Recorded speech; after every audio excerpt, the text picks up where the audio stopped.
वळूयात पुढील बातमीकडे। बातमी आहे दिव्याची अवस्था खरंच दिव्याखाली अंधार अशीच झाली आहे। याचा समाचार जानेवारीत घेईन अशी टीका मनसे अध्यक्ष राज ठाकरे यांनी केली। ठाणे महापालिकेची निवडणूक डोळ्यासमोर ठेवून मनसेने दिव्यात दिवा उत्सव आयोजित केला होता। या निमित्ताने राज ठाकरेंनी शहरात 5 शाखांचं उद्घाटन केलं। यावेळी दिवेकरांचे हाल आणि या स्थितीवर त्यांनी भाष्य केलं।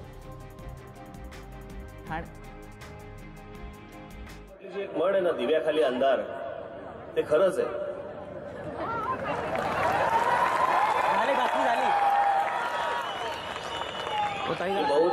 बहुधा कोणाला तरी इथे आल्यावर सुचले असणार की दिव्याखाली अंधार म्हणजे काय। काय शहर झालंय, कसं वेडवाकडं पसरलंय, कुठे चाललंय काय माहित नाहीये। बघायची मी येताना मला वाटलं अरे वा छान, म्हटलं थंडीचं धुकं पसरलंय, नंतर कळलं धूर होता।